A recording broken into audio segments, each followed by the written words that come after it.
Hey hello everyone, welcome back to my channel. कैसे हो आप लोग? आई होप कि आप लोग बहुत ही अच्छे होंगे। तो गाइज आज हमें जाना है मर्लाइन। और गाइज मैं पहले भी जा चुकी हूँ यहाँ पर। जैसे हम लोग सिंगापुर आए थे ना, वैसे ही हम लोग सेकंड डे ही निकले थे। उसके बाद हमारी तबीयत ख़राब हो चुकी थी, तो हम शायद 10-12 दिन रेस्ट पे थे। उसके बाद फिर से हमने कंटिन्यू किया था। तो हम लोग काफ़ी टाइम वहाँ पर रुके, 2 महीना समथिंग रुके थे हम लोग। और गाइज़ मैं आपको बता दूँ ना कि वो वाला भी ब्लॉग अगर आपने नहीं देखा होगा तो देखना ज़रूर। फर्स्ट ब्लॉग मेरा था मर्लाइन का ही। मैं जब सिंगापुर पहुंची थी तो मतलब सेकंड डे ही हम लोग निकल गए थे घूमने के लिए, क्योंकि आई थिंक सैटरडे था, सबकी छुट्टी भी थी, तो हम लोग निकल गए थे। और मैं आपको बता दूँ गाइज़ कि हम लोग निकल रहे फिर से डे के टाइम में, और हमने सब कुछ कवर किया। और आप हमारा ब्लॉग नहीं देखेंगे तो प्लीज़ देखना, बहुत जगह हम गए थे। एंड थोड़ी बहुत तो कोशिश किए ही थे आपको दिखाने का। थोड़ी बहुत मतलब कहने के सेंस कि जितना मेरे से हो पाया था मैंने कोशिश किया था आपको दिखाने के लिए। मतलब बहुत सारे ऐसे जगह है जहाँ पर मैंने थोड़ा थोड़ा वीडियो तो शूट किया ही है आप लोग के लिए। तो ऐसा है। और ये ऐसा था ना कि इनको, मेरे हस्बैंड को था कि नहीं, सेकंड टाइम हम लोग मर्लाइन फिर से चलते हैं और देखते हैं, डे का व्यू देखते हैं। क्योंकि हम लोग नाइट में गए थे और नाइट में हम लोग दूर से देखे थे। वो हम किसी और साइड से गए थे, थोड़ा सा दूर से देखे थे, बहुत दूर से नहीं देखे थे, बट हाँ नाइट का व्यू था। ये भी कहने का सेंस है कि नाइट का व्यू था। इस टाइम हम लोग स्पेशली मर्लाइन के लिए आए हैं। उस दिन और भी कहीं गए थे हम लोग, तो बहुत थक गए थे, ऐसा था। और आज हम लोग स्पेशली इसी के लिए आए हैं, मर्लाइन के लिए आए हैं। तो डे का व्यू देखते हैं। और गाइस मैं आपको बता दूँ यहाँ का वेदर बहुत ही अभी फेब का टाइम है, और इस टाइम में ही इतना वेदर यहाँ का मतलब बहुत ही वेदर मतलब वहाँ पे बहुत गर्मी पड़ती है बहुत। जब हम गए थे ना, आई थिंक हम दिसंबर में गए थे, और वो मतलब इतना बढ़िया मौसम था वहाँ दिसंबर में ना। गाइज़ आपको बता दूँ कि वहाँ पे बरसात होती है, तो बहुत ही अच्छा मौसम, बहुत ही अच्छे मौसम में हम लोग गए थे। हम लोगों को मतलब ऐसा लग रहा था वाह क्या ही बात है, और बड़ी अच्छा लग रहा था। तो हम लोग को मतलब गए ही अच्छे टाइम पे थे, और धीरे धीरे तो पता चलने लग गया था कि अरे बाप रे कितनी गर्मी है। तभी फेब के टाइम में ही देखिए क्या स्थिति हुई पड़ी है। ऐसा लग रहा है कि बाप रे चमकती हुई धूप, एकदम चमचमाती हुई। तो ऐसा कुछ था कंसेप्ट गाइस। और हाँ एक बात बता दो गाइज, वहाँ पे चलना बहुत होता है आपको। और ये तो कोई तो भी जानवर था गाइज, ये पानी में रहने वाला। और इसका मैंने ये जैसे बाहर आया ना, देखिए थोड़ा थोड़ा थोड़ा दिखा दिखा, ओ दिखा आपको ना थोड़ा बहुत। हाँ तो यहाँ पर क्या हुआ ना, कुछ लोग थे ना, तो वो कुछ तो भी वीडियो कैप्चर करे थे, उनको पता होगा। ये मुझे नहीं पता था ये कौन सा जानवर है। मैं इनसे पूछ रही थी, ये कह रहे दिखाओ दिखाओ, मैं इनको दिखा ही नहीं पाई। वो अंदर चला गया। वो ऐसा अंदर, मैं 5 मिनट वहाँ पे रुकी भी, वो ऐसा अंदर गया ना, ऐसे वो अंदर गया, और वो वहाँ से ना ऐसे नीचे मुंडी करके अंदर गया। उसके बाद कहीं दिखा ही नहीं, ऊपर दिखा ही नहीं वो। मैं ये सोचती थी कि भाई थोड़ा सा भी तो ऊपर आए, थोड़ा सा भी नहीं हो। मतलब बहुत सारे ऐसे जीव जंतु है जो कि हम लोगों को पता भी नहीं है कि क्या नाम है क्या है। तो मतलब मेरे को बड़ी मतलब एक्साइटमेंट थी कि मैं देखूं ऊपर आए तो कि कौन सा जानवर है, कि लोग इतना एक्साइटेड है देखने के लिए। सारे लोग कैमरा ले लेके खड़े थे कि बाहर है बाहर है। बट वो पता नहीं, वो कुछ तो टाइम के लिए आया था, 2 मिनट के लिए। वो शायद मेरे कैमरे में शायद 1 मिनट के लिए या आधा मिनट के लिए वो कैप्चर हुआ है। और लोग तो वो भी नहीं कर पाए थे, क्योंकि मैं ब्लॉग शूट कर रही थी, उस बीच में ही मुझे दिख गया, तो इसलिए मेरे कैमरे में थोड़ा बहुत वो आ ही गया।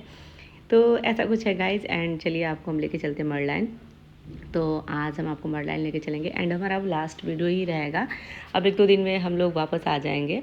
तो ये हमारा वीडियो बहुत बहुत लेट जा रहा है गाइज, बहुत लेट जा रहा है। मैं रियली मैं आपसे बता रही हूँ ना, काफ़ी लेट जा रहा है ब्लॉग हमारा। मैंने सोचा था कि कंटिन्यू कर दूँगी, बट मेरा कंटिन्यू कुछ होता ही नहीं है। तो थोड़ा सा मैं अपने आप पे फोकस करना स्टार्ट की हूँ, करती हूँ और कर भी रही हूँ। मैं ये नहीं कह सकती कि फिर से मैं कंटिन्यू करूँगी, डेली डेली डालूँगी ब्लॉग। मैं जब बोलती हूँ कि डेली डेली मैं ब्लॉग डालूँगी ना, तब मेरा डिसकंटिन्यू हो जाता है। तो मैं सोचती हूँ कि नहीं, अब मैं बोलूँगी नहीं, करूँगी अब।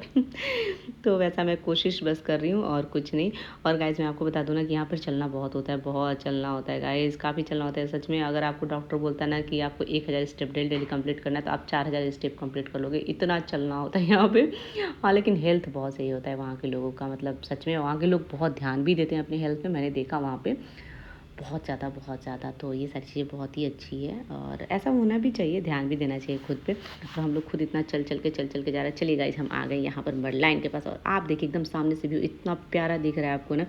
तो ये सिंगापुर का मरलाइन एक पौराणिक जीव है, जिसका सिर शेर का और शरीर मछली का है। यह सिंगापुर का आधिकारिक शुभंकर और राष्ट्रीय प्रतीक है, जो शहर के इतिहास और पहचान को दर्शाता है।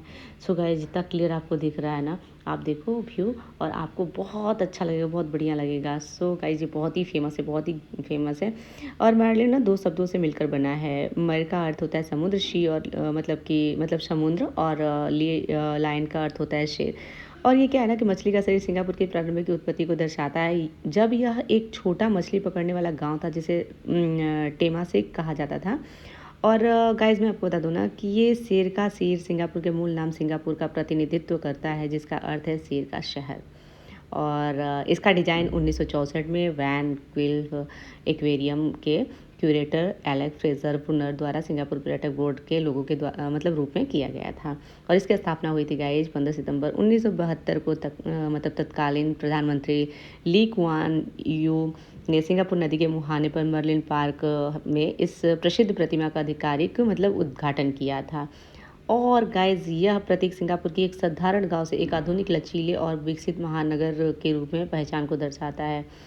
और इसका क्या है गाइज कि मार्लिन पार्क में स्थित यह 8.6 मीटर ऊंची प्रतिमा पर्यटकों के लिए एक प्रमुख आकर्षण और जहां से यह पानी के फुहार छोड़ती है, ये बहुत ही फेमस है गाइज, बहुत ही फेमस है। इसे देखने के लिए लोग दूर दूर से आते हैं और जो जाता है पहला सबका वो रहता है कि हमें यहीं पे जाना है। और हम लोग का भी सेम वैसा ही था, तो हम लोग का भी मतलब सेम ऐसा ही था और हम लोग भी वही किए।